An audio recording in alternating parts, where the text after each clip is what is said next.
작년에 부동산 대책 중에 10년 동안에 나온 것 중에 가장 센 대책이 나왔는데요. 이걸 파리 부동산 대책이라고 합니다.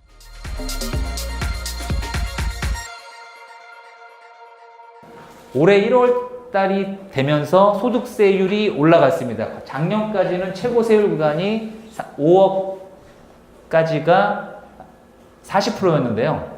근데 지금은 또 42%로 올라가게 됐고요.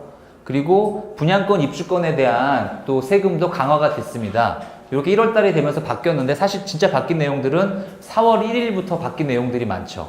4월 1일이 되면 다주택자 추가 세율 적용되는 내용이 적용이 되고요. 그 다음에 장기 보유자 공제 배제하는 내용들이 또 나옵니다. 이제는 8월 3일 이후에는 조정 대상 지역, 서울은 다 조정 대상 지역입니다. 서울에 있는 집을 살 경우에는 2년 거주 요건이 생겼어요. 이게 무슨 뜻이냐면 집이 하나만 있는 사람이더라도 들어가서 2년을 살지 않으면 비과세를 받지 못합니다. 그래서 이 거주 요건이 생겼다는 걸 조금 생각을 하셔야 되고요. 작년까지는 5억을 초과하면 최고 세율이 40%였는데요. 올해부터는 42%가 됐습니다. 올해 1월 달부터는 분양권을 조정 대상 지역에서 서울에서 팔 때 얼마나 갖고 있었냐와 상관없이 세율이 50%가 적용이 됩니다. 마찬가지로 여기에도 주민세 10%가 붙으니까 분양권은 팔게 되면 55% 세금을 내셔야 돼요. 이렇게 이제 강화가 됐습니다. 그런데 이것보다 더 중요한 것들은 4월 1일부터입니다. 4월 1일부터는 주택이 2개 이상 있는 사람이 조정 대상 지역에 있는 집을 팔 경우에 이렇게 바뀝니다. 제가 앞에서 말씀드렸던 양도세 기본세율이 있잖아요. 최고 세율 구간이 42%였잖아요. 그게 또 높은데 거기에 2주택자는 플러스 10%가 붙고요. 3주택자는 플러스 20%가 붙습니다. 이게 무슨 뜻이냐? 3주택자인 경우에는 62%, 소득세가 62%가 적용되는데 거기에 주민세 10%가 또 붙죠. 그러니까 실제적으로는 68% 이상 세금을 내시는 거예요. 근데 장기보유 특별공제라고 해서 부동산을 오래 갖고 있으면 오래 갖고 있는 기간만큼 빼주는 게 있어요. 이거 장기보유 특별공제라고 하는데 다주택자는 장기보유 특별공제도 이제 해주지 않습니다. 그러니까 정말 남는 게 없는 거죠. 그렇게 이제 4월 1일 이후에 주택 양도분부터 그렇게 적용이 됩니다. 그런데 그러면 이런 다주택자분들이 어떻게 빠져나갈 수 있는 방법이 없느냐? 그 방법이 주택임대사업자입니다.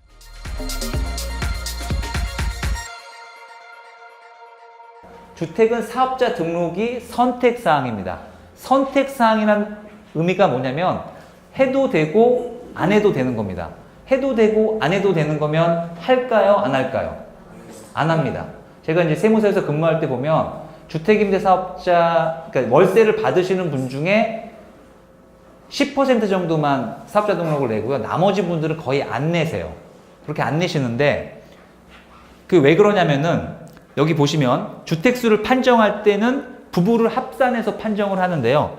집이 하나만 있는 사람은 월세를 받을 때 얼마를 받더라도 세금을 내지 않아요. 그리고 집이 2개 이상 있는 경우에는 월세에 대해서 세금을 내고요. 집이 3개 이상 있는 경우에는 보증금에 대해서도 세금을 냅니다. 그래서 이런 그 한 개만 있는 사람들 같은 경우에 세금을 안 내는 부분이 있기 때문에 사업자 등록이 선택사항이었는데 요걸 보시면 근데 2주택 이상 있더라도 사업자 등록을 안 내는 경우가 왜 안 낼 수 있었냐면 인당 주택임대소득이 2천만 원을 넘지 않은 경우에는 14년도부터 올해까지는 비과세예요. 그러니까 한 사람당 월세를 받는 게 월 150만 원 미만이라고 하면 세금을 안 내요. 비과세. 비과세니까 그 사업자 등록을 안 내도 괜찮은 거죠. 그런데 내년부터는 분리과세로 바뀝니다. 분리과세. 분리과세로 바뀐다는 게 무슨 의미냐면 이제는 세금을 안 내는 게 아니라 조금은 내야 된다는 거예요. 요거로 바뀝니다. 이렇게 바뀌기 때문에 사업자 등록을 선택사항으로 할 수 있었던 것이었고요. 주택임대사업자는 종류가 2가지가 있습니다. 단기임대라고 해가지고 4년짜리가 있고요. 중공공임대라고 해서 8년짜리가 있습니다. 요게 4년짜리인데요. 4년짜리는 60제곱미터 이하를 살 경우엔 취득세도 면제를 해줘요. 취득세도 면제해주고 재산세도 감면을 해줘요. 그리고 종합부동산세도 사실 189세대 아파트를 갖고 있으면 재산세나 취득세가 무서운 게 아니라 종합부동산세를 어마어마하게 내야 되거든요. 그런데 합산 배제라는 뜻은 종합부동산세를 안 낸다는 뜻입니다. 이렇게 안 내고 소득세도 30% 깎아줘요. 근데 8년짜리 중공공 임대는 그것보다 혜택이 더 큽니다. 혜택이 다 커요. 이거 소득세도 75% 감면을 해줘요. 그런데 사실 더 중요한 부분은 이 부분입니다. 여기 보시면 10년 이상 중공공 임대 8년짜리를 임대를 놓고 나중에 팔면 양도소득세, 팔았을 때 양도소득세를 100% 감면해줘요.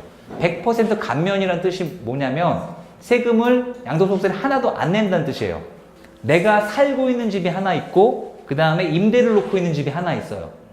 이렇게 집이 2개 있는 경우들이 대부분이에요. 보통은 자기가 사는 집이 더 좋아요. 저희가 이제 상담을 하다 보면 자기가 사는 집이 더 좋고 조금 그냥 나만 팔기는 좀 아까운데 월세는 좀 잘 나오는 아파트들 있잖아요. 그런 것들은 세를 놓습니다. 그러면 살기 좋다는 뜻은 무슨 뜻이냐면 그 한 집에서 오래 살았다는 뜻이에요. 한 집에서 오래 살았다는 뜻은 무슨 뜻이냐면 아주 옛날부터 살았기 때문에 가격이 낮을 때 사서 가격이 이렇게 오를 때까지 오래 갖고 있었던 거예요. 그런데 요 남한테 팔기는 아까운 집 때문에, 이 집이 2개잖아요. 집 때문에 요 집을 팔 때 중과가 된다고 하면, 세금을 많이 내야 된다고 하면 조금 억울하겠죠.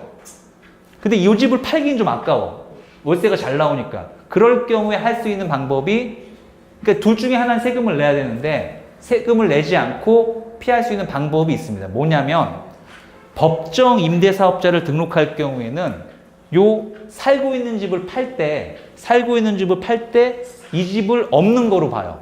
이 집을 없는 거로 봐서 요렇게 없는 거로 마술을 부려줍니다. 그래서 집이 하나인 상태에서 파는 것처럼 보기 때문에 요걸 비과세를 받을 수가 있어요. 그러면 1세대 1주택인 경우에는 10년을 보유하면 이게 만약 9억이 넘는 집이라고 하더라도 그 장기보유 특별공제를 80% 받아요. 80% 받아서 저희가 이제 계산을 해보면 양도가액의 1% 이상을 세금 내지 않아요. 양도가액의 1%. 그러니까 예를 들어서 20억의 집을 판다고 하더라도 1%, 2천만 원 이상 세금을 내진 않아요. 그러니까 실제로 세금 부담이 굉장히 많이 줄어드는 거죠. 이것 때문에 사업자 등록을 내시는 분이 대부분이에요. 그런데 법정 임대주택이라고 하는 것은 서울하고 뭐 경기도하고 인천을 합쳤을 때는 그 집마다 그 공시가격이라는 게 있습니다. 공시가격이 6억 원 이하인 것들만 등록을 할 수가 있어요. 6억 원 이하인 것들만. 그리고 수도권에서는 공시가격이 3억 원 이하인 것들만 등록을 할 수가 있고요. 면적 상관없이 공시가격만 봐가지고 6억, 3억을 따지게 됩니다. 왜 임대사업자 등록을 대부분의 사람들이 왜 하느냐? 대부분의 사람들이 임대사업자 등록을 하는 이유는 본인이 월세 받고 있는 집 하나 때문에 자기 집 비과세 못 받는 것 때문에 등록을 합니다. 자기 집 비과세 못 받는 거. 그런데 제가 설명을 이제 다 찍으셨죠? 설명을 드리면 비과세 받을 앞에서 설명드렸던 내용 중에 그 집이 하나가 싹 사라지는 거 기억나시죠? 예. 집이 싹 하나 사라지잖아요. 집이 하나 싹 사라지니까 보통 이렇게 생각하세요. 아, 임대사업자 등록을 하면 그 집은 주택으로 보지 않는구나. 이렇게 생각을 하세요. 이렇게 생각하시는 경우들이 많아요. 그런데 세법이 왜 어렵냐면요. 비과세, 자가주택 비과세를 판정할 때만 주택수에서 제외시켜준다고 세법에서는 얘기하고 있어요. 자기 집 비과세 받을 때만 주택수에서 제외해요. 그 외의 경우에는 주택수에 포함됩니다. 이거를 설명을 드릴게요.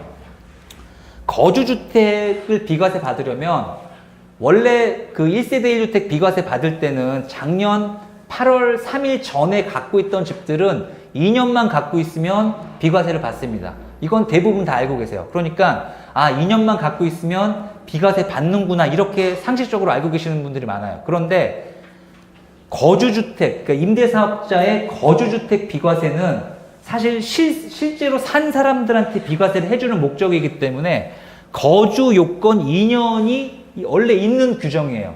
거주 요건 2년이 있는 경우에만 비과세를 해줘요. 그래서 그 집에 주민등록이 돼 있던 기간이 2년이 넘어야지만 비과세를 받거든요.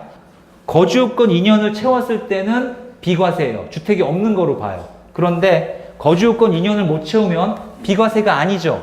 비과세가 아닐 경우에는 임대주택이 주택수에 들어간다고 말씀드렸잖아요. 주택수에 들어가니까 다주택자예요. 다주택자면 기본세율 플러스 10%에다가 장기보유 특별공제도 못 받아요. 이쪽은 세금을 하나도 안 내는데 이쪽은 세금을 어마어마하게 냅니다. 그러니까 예를 들어서 이쪽에서는 세금을 한 1,000만 원만 낼 거라고 하면, 그러니까 10억이 남았을 때, 10억이 올라서 10억이 남았을 때 1,000만 원 낸다고 하면 이쪽은 세금을 5억 이상 내요. 5억 이상. 5억 이상 내는데 이것도 신고했을 때 5억이고요. 내가 비과세가 맞다고 생각하면 보통 어떻게 하시냐면, 비과세가 맞다고 생각하면 양도소득세 신고를 아예 안 해요. 안 하시는 분이 대부분이에요. 안 하면 5억에다가 가산세까지 붙으니까 한 6억, 7억 나오거든요. 그러니까 거주요건 2년 충족했을 때만 비과세 받을 수 있고 비과세 받을 때만 주택수에서 빠진다는 거, 이것만 오늘 사실 기억해 가셔도 굉장히 도움이 되실 것 같습니다.